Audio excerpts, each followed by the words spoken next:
Brett McKay here, and welcome to another edition of the AOM podcast, which since 2008 has featured conversations with the world's best authors, thinkers, and leaders that glean their edifying, life-improving insights without the fluff and filler. The AOM podcast is just one part of the McKay mission to help individuals practice timeless virtues through thought, word, and deed. Also, be sure to explore our articles in artofmanliness.com, read the deeper dives we do in our Substack newsletter at dyingbreed.net, and turn our content into real-world action by joining the Strenuous Life program at strenuouslife.com. Now on to the show.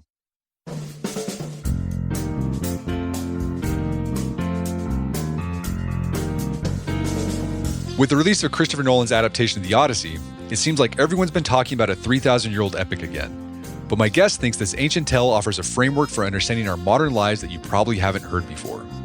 Patrick Deneen is a professor of political science and the author of American Odyssey. Today on the show, Patrick argues that Odysseus embodies a tension that has defined the human experience, and especially the American experience. We're both home-seeking and exploring, rooted and restless. We long to settle down somewhere, yet we're equally driven to push beyond the horizon in search of something new. Patrick shares how Alexis de Tocqueville made this observation about our country 2 centuries ago, how Odysseus navigates the temptation to become both more than human and less than human, and the surprising act Patrick thinks is the most heroic thing Odysseus does.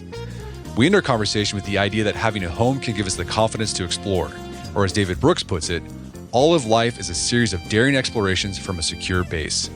After the show's over, check out our show notes at aom.is/theodyssey.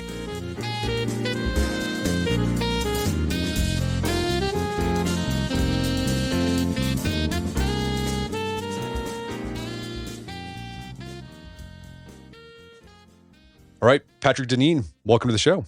Thanks so much, Brett. I appreciate it. I appreciate being here. So you are a political philosopher, and you've spent your career writing about political theory in America. Your latest book is called American Odyssey, and it takes a look at what the Greek epic, the Odyssey, can tell us about American political life. And this book came out at the right time. We recently celebrated our 250th birthday in America, and Christopher Nolan's long-awaited Odyssey adaptation came out as well. Before we get started, have you seen that Christopher Nolan Odyssey yet? I have seen it. What was your take on it? I think like a lot of people, I was incredibly impressed by what he was able to achieve just in terms of cinematographic ingeniousness, that he really focused on not just CGI, but building a real horse that they had to drag up to the city of Troy. It turns out some of the casting decisions were, I think, maybe less prominent than people had initially suspected, or at least they didn't play as much of a role. They were very brief characters. However, I think the changes that he made to the story and particularly to the character of Odysseus are, in certain respects, much more problematic than what people originally anticipated. Odysseus is really not a terribly heroic character. He's a figure who's racked primarily by guilt and regret, and the entire journey is a kind of working through of his guilt over what supposedly the evils that he did by conquering or helping to conquer Troy. And so this is a real departure, of course, from Homeric understanding of heroism. And at the same time, we lose all sense of him as a clever, wily, shrewd, inventive, thoughtful, interesting human being. So I think anyone who sees the movie knowing the book, you'll see those differences. But I worry about people who will only have seen the movie, never having read the book, and come away thinking, "Oh, that's what the Odyssey is," and that would be a real tragedy. That's it. I haven't seen it yet. We're going to go see it here pretty soon. Okay, sorry, that's a spoiler. No, that's fine. I mean, I've heard that basically Nolan put 21st century moral sensibilities onto Odysseus. Yeah, I don't imagine a Bronze Age Greek hero feeling much remorse. And in fact, even early Christian writers didn't really think Odysseus would do that, though. Right. I guess Dante put Odysseus or Ulysses like in one of the layers of hell. Yes, yeah, the 8th circle of 9. So but it's actually not for anything he did in terms of committing, bad crimes against the Trojans. It's because he was seen as a source of bad counsel. He's a liar. He deceives. And so this for Dante was really one of the worst sins, was to be a bad counselor, an evil counselor. But we can talk about Dante because that plays a part in my book as well. Sure. But I mean, what this, I think is interesting, all this interest in the Odyssey because of the movie. I mean, it just goes to show how timeless this story is. And you make the case that it's a very American story, and we'll talk about that here in a bit. But what's interesting, you've been doing this for decades. You're writing about American political life. You actually started your career writing about politics with the Odyssey as well. So, I mean, what's been the draw at looking at American political life through this 3,000-year-old epic poem? Why do you keep coming back to it again and again? Yeah, well, yeah, thanks. That's a great question because it's something I've been, of course, thinking a lot about in the last couple of months as I was writing this book. Really, I mean, it's not merely coincidental, of course, that I wrote and now published this book just days after the Nolan film. I was very much anticipating that there would be a lot of discussion about the Odyssey coming out of the film. I haven't been disappointed in that respect. And since I did, in fact, not just the early part of my career, but in graduate school, I did a deep dive study of the Odyssey with a great classicist at the University of Chicago, David Green, the late, really great Irish scholar of antiquity. David Green, great translator of a whole vast range of Greek texts. And it was one of those great University of Chicago courses where you spend the entire, I think it was actually 2 terms just with one book. And so we did a very kind of painstaking, slow, very close read of the Odyssey. And I really got to know that text quite well during those years that I was in Chicago. And then when I departed from Chicago, I went to study political philosophy at Rutgers University.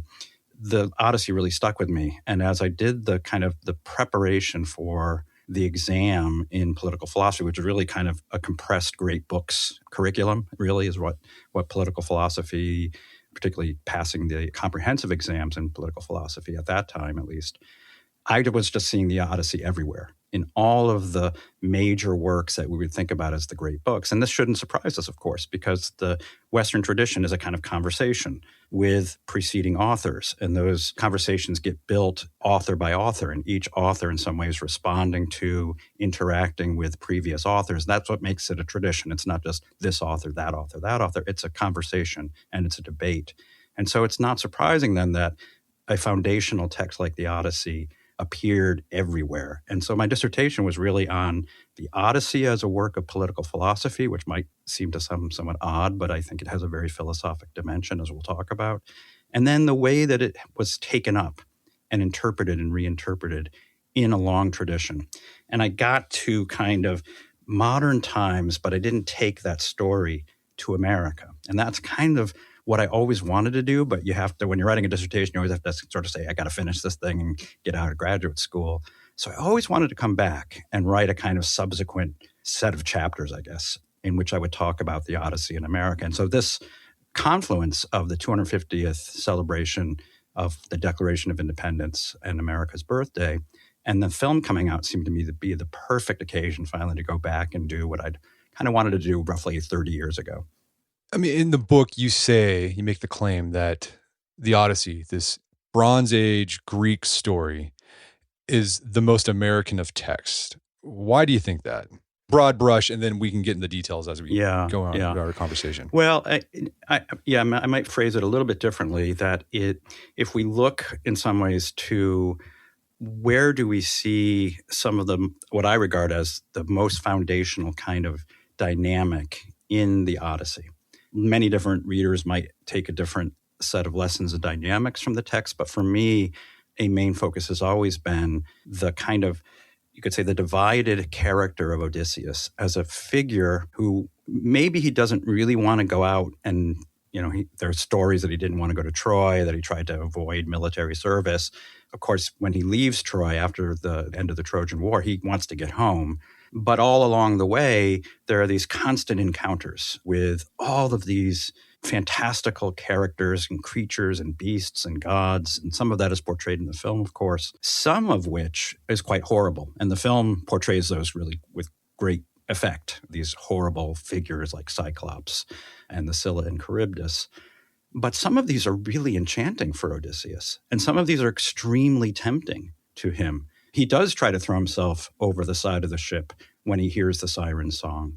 And the siren song is an offer of knowledge, the offer to know everything that occurs everywhere, below, above, and on the earth. And this is something that tempts Odysseus to the point of really, without realizing it, that he would meet his death, he would meet his demise if he had been successful in pulling himself off of the ropes that bind him to the mast. And throughout his journey home, there are these constant temptations to be more or potentially be less than human, to encounter the strange and unusual and fantastical. In other words, that yearning and longing that I think all of us know, to set out and discover and encounter that which is yet unknown to us, something that's entirely new to us. And I think when we begin to think about the character traits that define Americans, we would say this has to be one of the primary ways we would describe Americans from the very start, those who left their home countries and bravely and quite, in some ways, madly got onto ships that could barely float. And these people were extraordinarily brave, and they were striking out for a new world and for a vista that they didn't know. They couldn't yet anticipate what they would encounter. And once they get there, they begin to spread out and they move and they go further west. So this dimension of Odysseus, I think, is really profoundly visible to us and something we can all recognize in what it is to be an American. And at the same time, of course, when those wayfarers came over the ocean and come to this new world, they're not merely seeking adventure and to boldly go where no man has gone before. They're also seeking to make a home and to settle down. So you have pioneers and settlers, and they're often the same person, and to become people with roots and traditions and to deeply commit themselves to place and people. And this, too, is, of course, a profoundly Odyssean element that, of course, Odysseus wants to achieve his homecoming, return to Ithaca. And he goes through these great tests and these great challenges, ultimately in order to return to Penelope, to Telemachus, to Ithaca. And I think that kind of paradox and tension of longing for more, longing for something different, longing for the frontier, for the undiscovered territory, and longing for home it's of course a profoundly human tension and paradox, but I think it is especially keenly defining of what it is to be an American. And what's interesting is a 19th century colleague of yours, French political philosopher Alexis de Tocqueville, he noticed that same tension when he came and toured America back in the early 19th century. Americans have both this restless desire to move and to get better, but then also this desire to establish roots in a community. For those who aren't familiar with Tocqueville's Democracy in America, what were some of his observations about the American personality?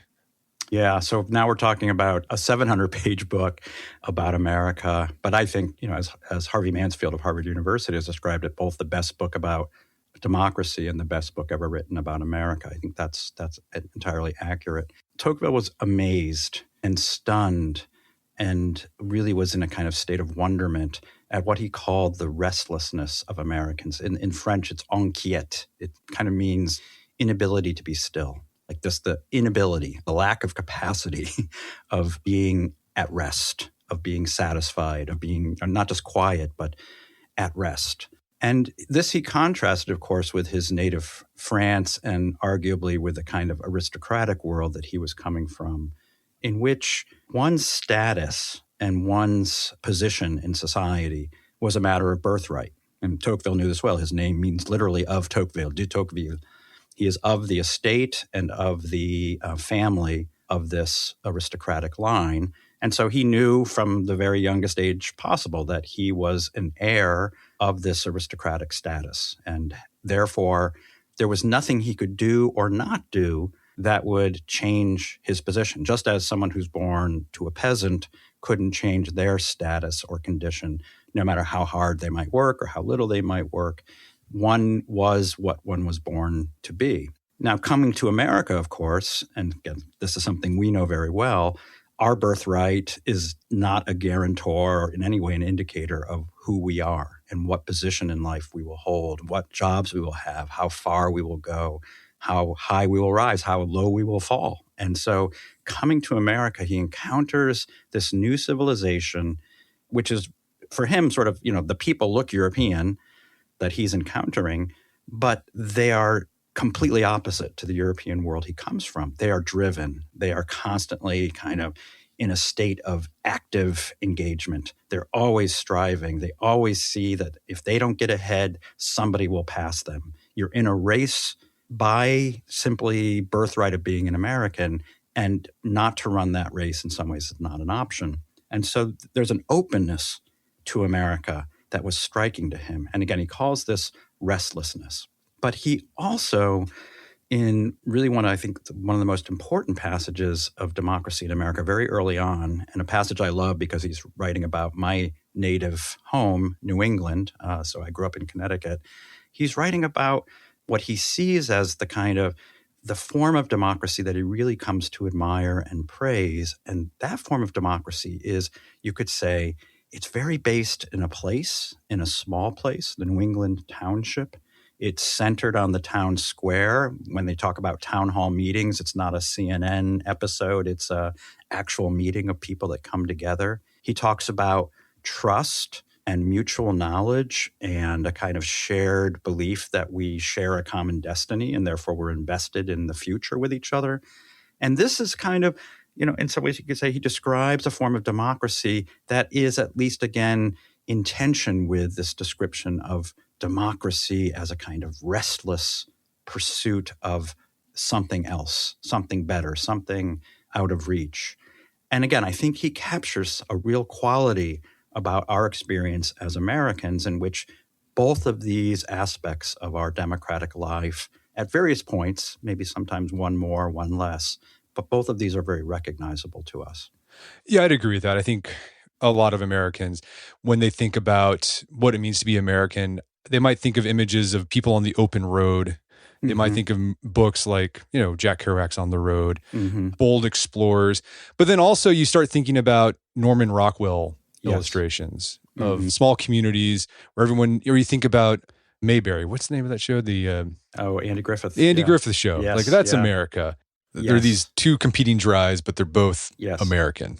Yes, I think that's right. And I would underscore that while there are certainly individuals who might embody one of these more than others, I think if we kind of look within, many of us, maybe most of us could say we value both of these qualities as kind of paradigmatic aspects of being an American. And I want to underscore, this book is called American Odyssey. I think you can see these qualities in any human being, in any human society. But I do think I've traveled a lot, just got back from a long 2-month trip to Japan and across Europe. And I just think that these qualities are especially in this kind of tense and interestingly dynamic way, they're especially features of an American life in ways that I see not quite as intense in other cultures and civilizations. And Tocqueville, in addition to noticing this restlessness and this energy and this ambition and this drive, and people were constantly building houses and moving out before they finish them, starting gardens and renting it out before things even start growing. He also noticed that along with this drive and this ambition, Americans were really unhappy at the same time. Yeah. Yeah. So this condition of being restless or inquiet, that word also expresses, I think, again, what we might associate with restlessness, a kind of discontent. And that discontent, of course, can be generative. When you're discontent, it means you recognize that there's something more that could be done, that maybe you need to work harder at this aspect of your life, or you need to pursue, that part of your job with a little bit more vigor. And so this discontent is a source of a lot of the dynamism and energy of America. And this is something that Tocqueville recognizes. But discontentment also has that feature of, we could say, almost the psychological condition of being ill at ease, of being anxious, of being worried about what one might be doing. And when this is a constant feature of life, and not just an occasional feature of life, but a constant feature of life, this becomes a really profound burden. And, I've taught at some really excellent universities. I'm at Notre Dame now. I was at Georgetown. I've been at Princeton. And I would say that what Tocqueville describes as the restlessness or inquietude of the American is, you can see it in the lives of the students at these kinds of institutions, where you might think, if you're not in these institutions, you might think, oh, these kids have it made. They got into these great schools, their careers are made.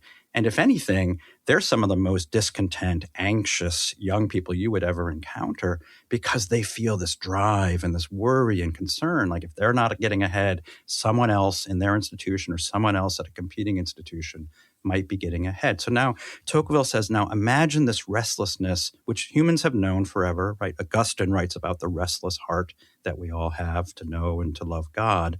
But imagine a whole civilization that's built upon, that rests upon this restlessness.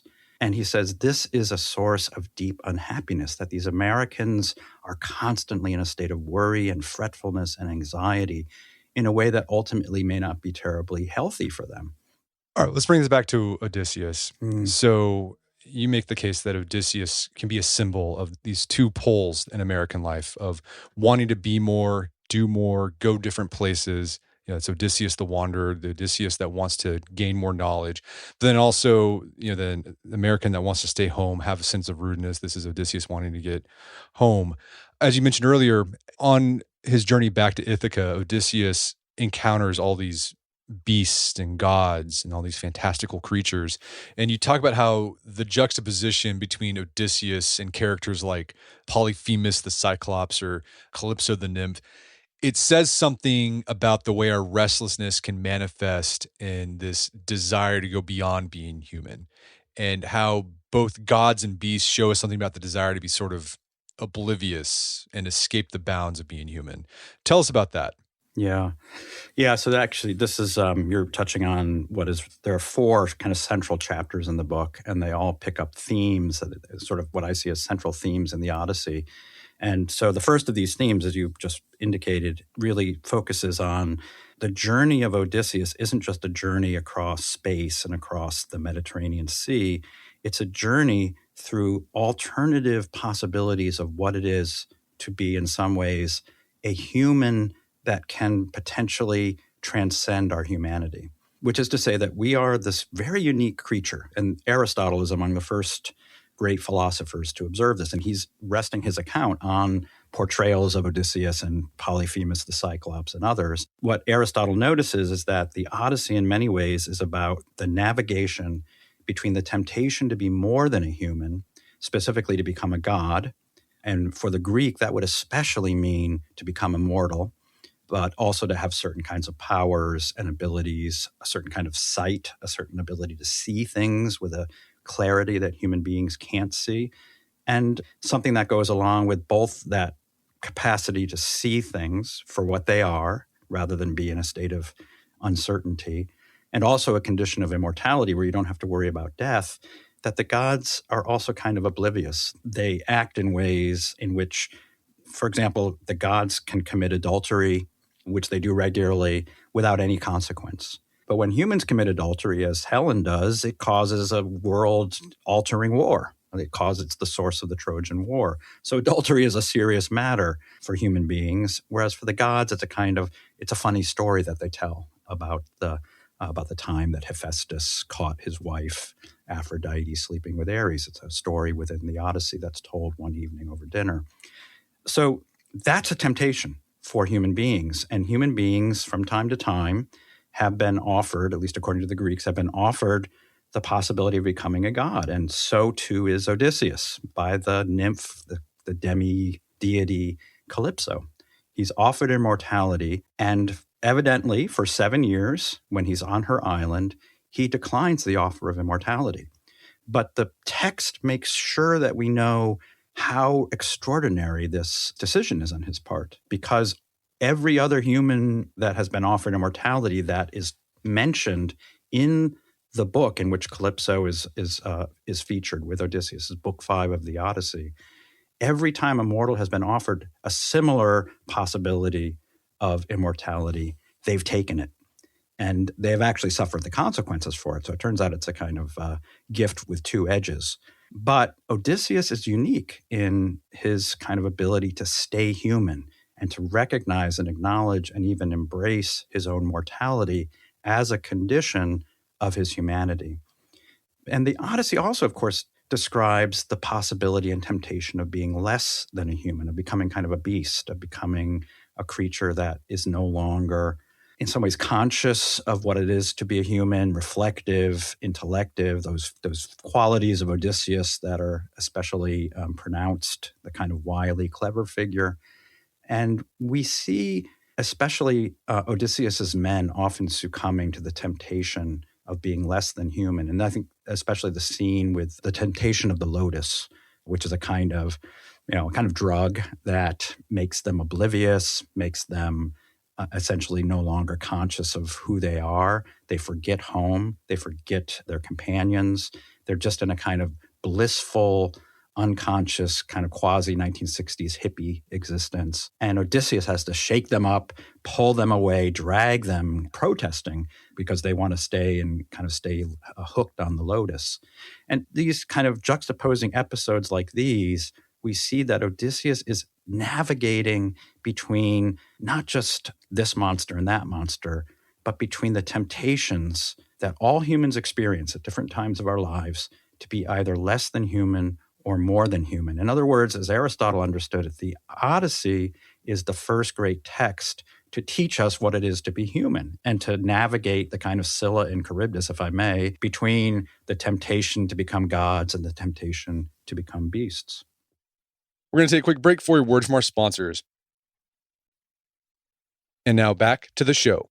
How do you see that temptation play out in, let's say, American life in the 21st century between those two? Yeah. I think anyone listening might already have said, yeah, I recognize that. I mean, we certainly, everywhere we turn today, we can see that temptation to be less than human. And I assume your podcast is in many ways an effort to correct that, especially young men who might enjoy certain pharmaceuticals a bit too much. The pervasiveness of marijuana today is just one of them. That kind of zoned out, quasi-lotus-like existence based on how much I smell it in the air just walking around the average American city. And any time of day, it seems like there's a lot of people who are kind of hooked on lotus. And then there are other forms of this, of course, which we could say would be especially young men's addiction to video games, pornography, or all of our addiction to these little screens that we scroll on constantly for the little dopamine hit that it gives us. So we are in a way struggling today, of course, with that temptation in ways that maybe aren't as dramatic as the lotus, the island of the lotus eaters. But the very lack of drama in some ways is maybe even more problematic because it's so pervasive that many of us don't even recognize the extent to which we are succumbing to these kind of bestial temptations. And of course, there are, on the other hand, those temptations to be, in a sense, more than human. And I think here we might seem to enter a little bit more into the realm of science fiction, efforts to prolong life, potentially indefinitely, often under the rubric of transhumanism. So efforts especially to begin to manipulate our DNA, manipulate genetic splicing, all kinds of possible ways that we may be able to overcome what we see as this horrible, or at least maybe some people see as this horrible fact of our mortality, is becoming more and more no longer the stuff of science fiction, but increasingly the stuff of science today. And I think in the future, human beings are going to face the really dramatic question. If we survive the AI apocalypse, we may be faced with the kind of transhumanist apocalypse, which is to say the decision of whether or not to engage in the kind of scientific advances that may make us effectively immortal. And so the Odyssey is a text, long before some of these particular temptations, but already laid out what those temptations look like. And Odysseus, he was holding the line as best he could. Like he really felt this pull to be human, and he was doing all he could to remain human. Yeah, but he's not perfect, and I of course don't want to suggest that he's perfect. Homer certainly gives us ample evidence that he is, like all of us, an imperfect human being. So, for example, the film doesn't portray this, but he strays from his wife. Now, this, of course, in the more patriarchal times in which his writing is not quite the sensational news that it would have been then. He sleeps either voluntarily or involuntarily with several goddesses on his journey home, Circe and Calypso. We are at least to understand that to some extent it's under duress, but he may not have entirely minded it. But importantly, especially with Circe in the film, again, she's portrayed as rather this kind of harpy, kind of bitter figure who really, really hates the men, maybe just hates men, and they want to get out of there as quickly as they can.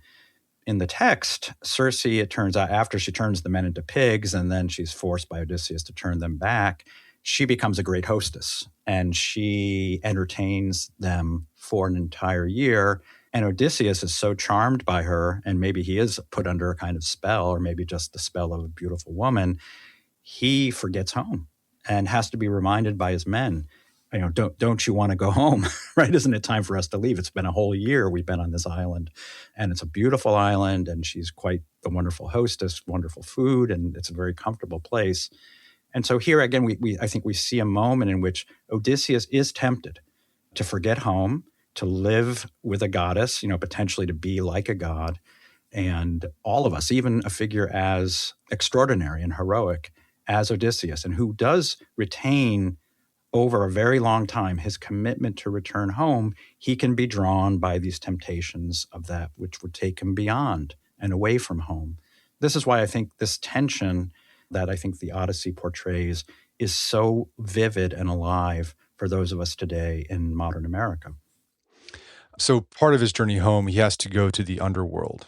He has to learn something there, which is kind of weird because he's kind of being godlike. He's summoning the dead to have a conversation with them. And he does a sacrifice, spills some blood, and then the spirits start drinking the blood, and he gets to talk to his mom, talks to some other people. But then he talks to Achilles, the great warrior in the Iliad who died. What did he and Achilles talk about, and what did Odysseus take away from that conversation? Yeah, again, this is unfortunately the film entirely cuts the character of Achilles, which is, to me, one of the more inexplicable choices that Nolan made. I think there are a couple of scenes and episodes in the Odyssey that are, it seems to me, just profoundly critical and key. And this conversation between Achilles and Odysseus is one of them. I mean, here you have the two paradigmatic, great heroic figures of the two, at least the extant epics that we have. There may have been more, but these are, you could say, two poles of heroism.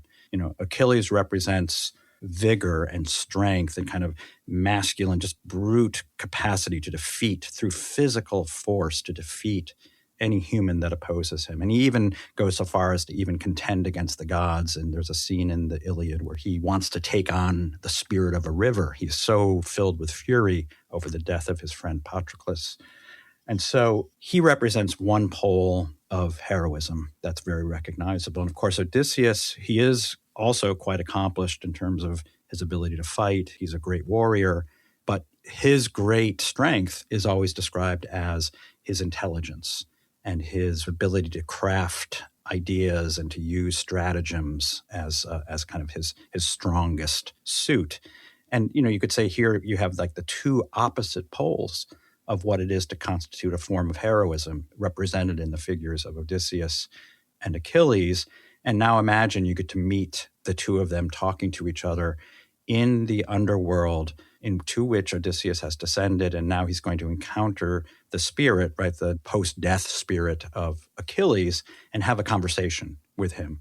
And that conversation is really, it's just an extraordinary moment in which Odysseus begins by, in a sense, praising Achilles for all the things that were really important to Achilles when he was alive. We remember Achilles stayed in a tent for months out of protest that he was not being honored and he was not being given sufficient honor, in this case by Agamemnon and his perception of the other Greeks withholding honor, that if he was going to die for the sake of this cause, he above all wanted to be remembered and honored as someone who was a great warrior. That if you're going to, in his case, if you're going to die young, if you're going to lead a short life, it's predicted he can choose a short life if he fights, but that short life will be one filled with glory and one in which he will be honored. That's one choice he has. Or he could live a long life without honor, without glory, stay out of the battle and avoid the kind of dangers and perils of warfare.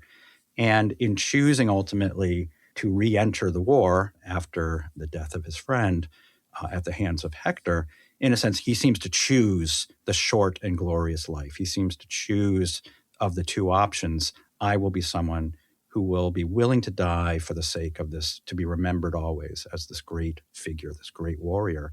Well, now here he is in the underworld, and Odysseus comes down with some news. He says, look, you've been down here for a few years, presumably, and stories have now been circulating of your glory. You are honored above all of the dead. You hold this extraordinary place, this place of great significance and glory in the minds of both the living and the dead, and all glory to you, Achilles.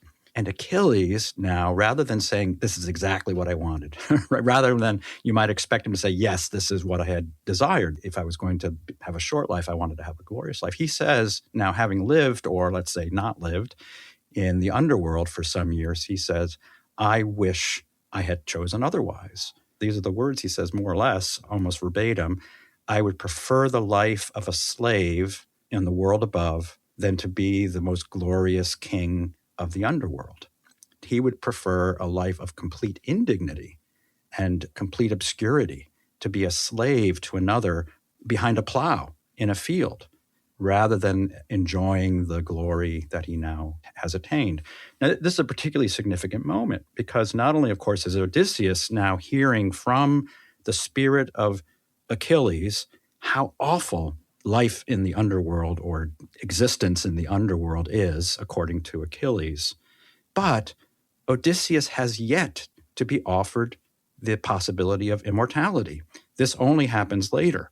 So as then Odysseus continues his journey in his mind, with this retort by Achilles, we know, or we learn as we read through this text, that Odysseus is going to have the possibility of not having to go into the underworld, that the demigoddess Calypso will offer him immortality. The fact that he turns down immortality already is stunning, just the mere fact that he does.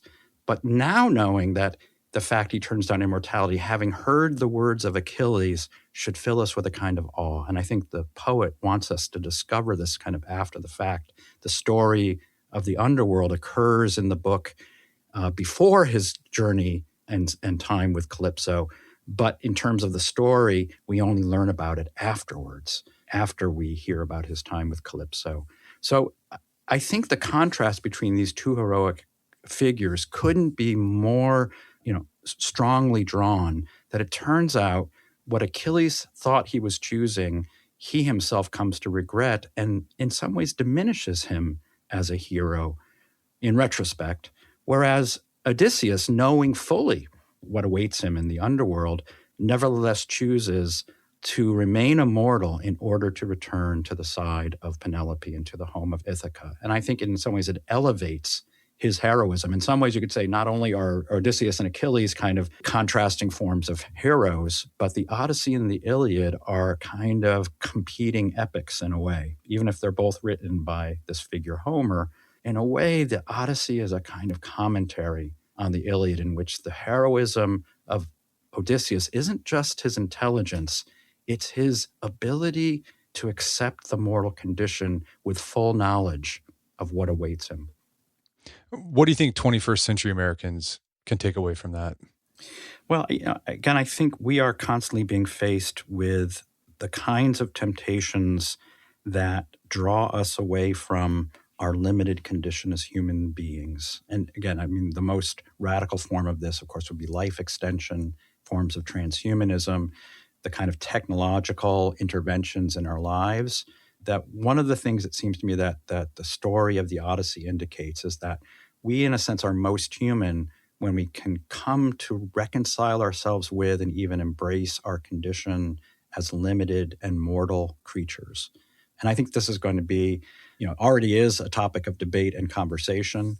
And at least the great Western tradition that we are heirs of seems very much to teach us that we are most human when we remain committed, of course, in the case of Odysseus, remain committed to those whom we love and the limits that we place upon ourselves in order to be with those with whom we love. Thus, to be committed to home, to place, to family, to our communities. It may be limiting in terms of what we might do and what we might be able to achieve and the various adventures we might have as individuals.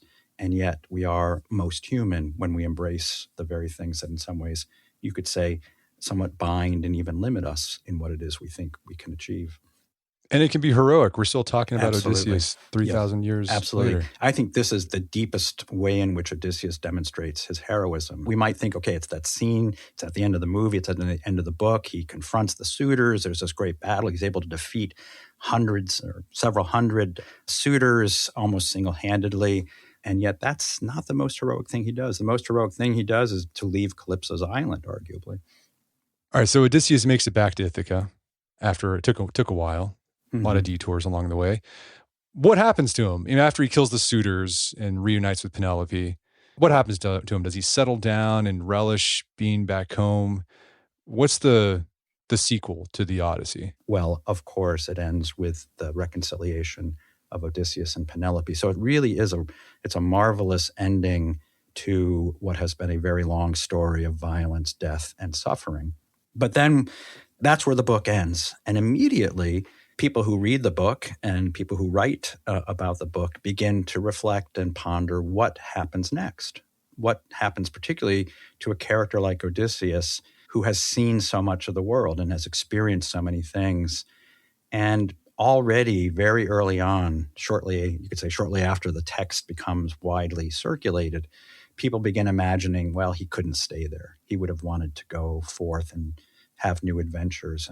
Tiresias predicts he will have to leave home to assuage the anger of Poseidon, but perhaps he comes back after that, or perhaps he continues his journey. And one thing that I certainly studied in my dissertation, and which one could continue to read a lot of kind of imaginary sequels to the Odyssey, is that many, many authors imagine that Odysseus departs again in order to explore anew, including, of course, Dante, who pictures and describes the post-Odyssey journey of Odysseus past the rocks of Gibraltar, past what are called the Pillars of Hercules in antiquity, and even reaches the foot of the mountain of Purgatory, attempts to ascend it, and is struck down at that point by God. So there's a long after history of Odysseus's restlessness again coming to the fore, and I think keeps alive this interesting question of, is Odysseus at home when he reaches home, or is his restless spirit finally insatiable, and does he kind of continue to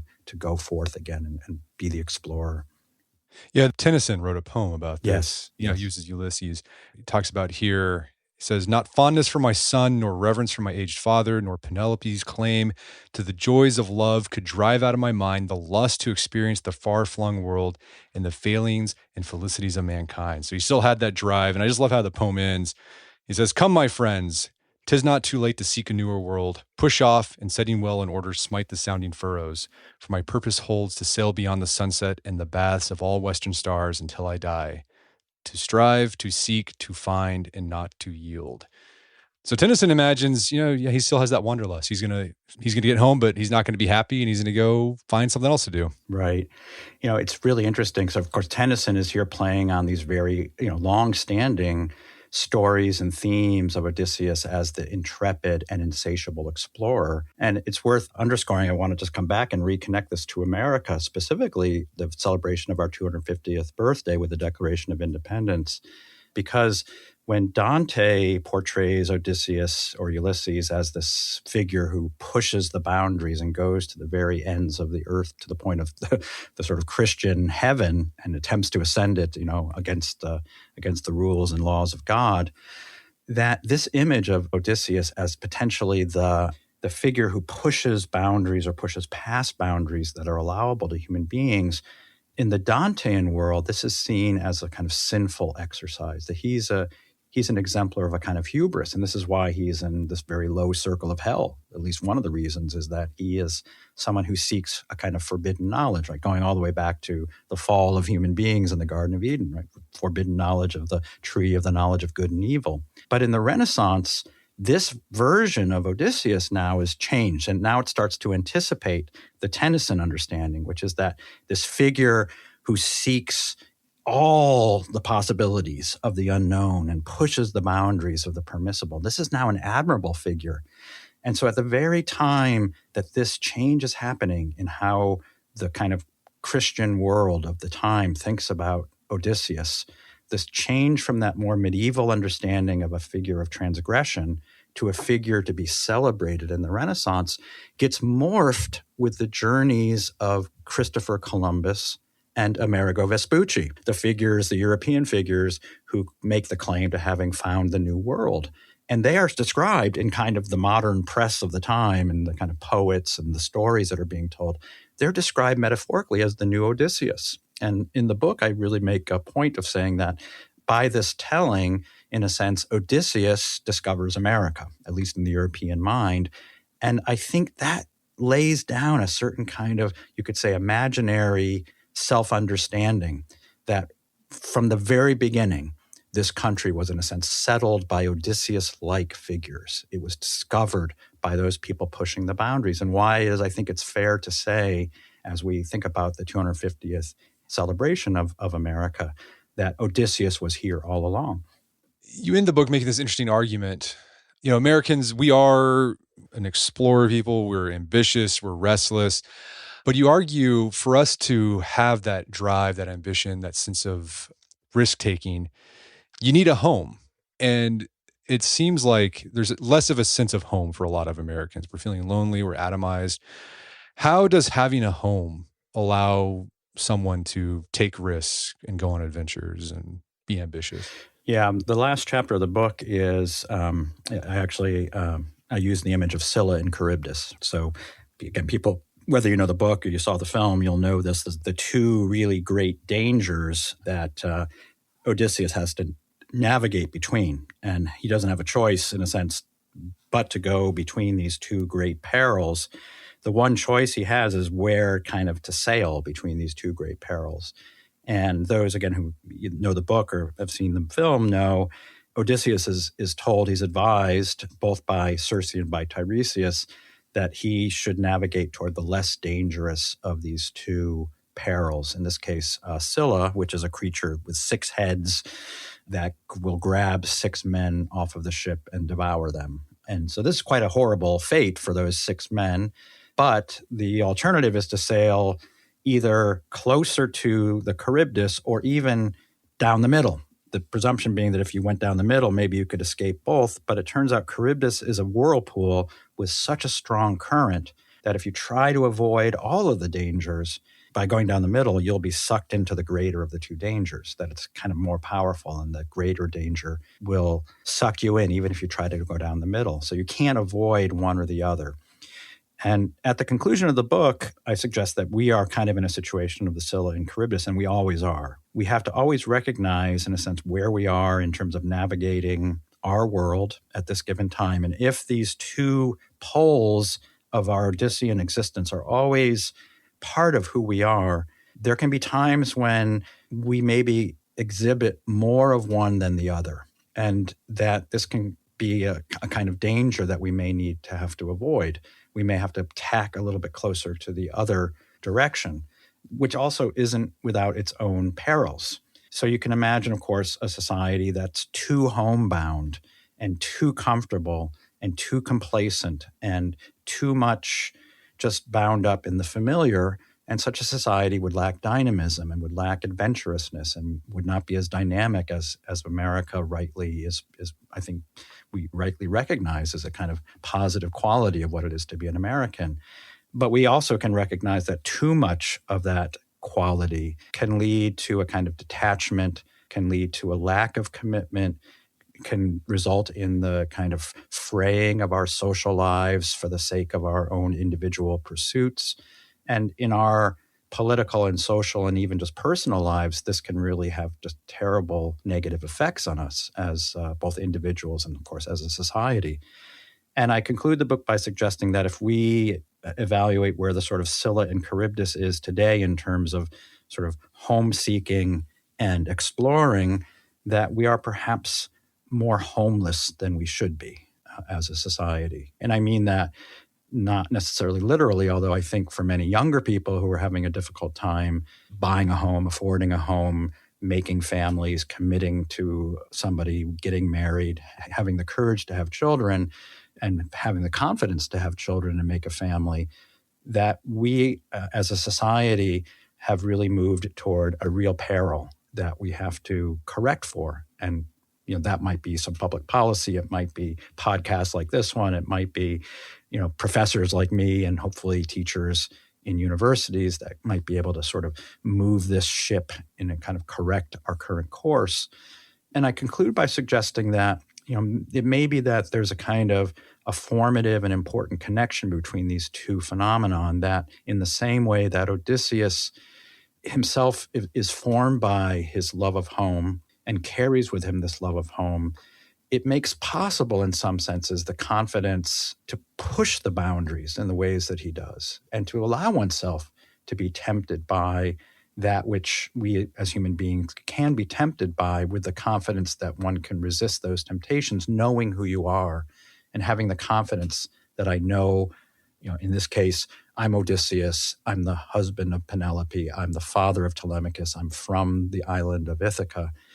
In some senses, then, that the capacity to be the adventurous seeker that we would hope that many Americans will still remain maybe is connected to our ability also to be at home, to come from homes, and to know that there are homes to which we can return. And the belief then that we can somehow retain and remain a dynamic, adventurous, bold society without at the same time attending to and even strengthening our capacity to be home-bound and home-oriented creatures, maybe that confidence isn't actually supported by the evidence of our own historical experience and our tradition, that we have to hold those two poles of ourselves kind of in constant tension. And if we're dangerously moving toward one, it really may not ultimately be good for our national character. Well, Patrick, this has been a great conversation. Where can people go to learn more about the book and your work? Well, the book is available online. My publisher is a wonderful new publisher called Creed and Culture. You can go to their website. They've got a short list to this point, but really wonderful books. And I think you can buy it at a discount on their site as well. So I appreciate the interest and having had this conversation with you. Well, Patrick Deneen, thanks for your time. It's been a pleasure. Thank you. My guest today is Patrick Deneen. He's the author of the book American Odyssey. It's available on Amazon.com. You can find more information about his work at his website, patrickjdeneen.com. Also, check out our show notes at awim.is/theodyssey, where you can find links to resources where we delve deeper into this topic.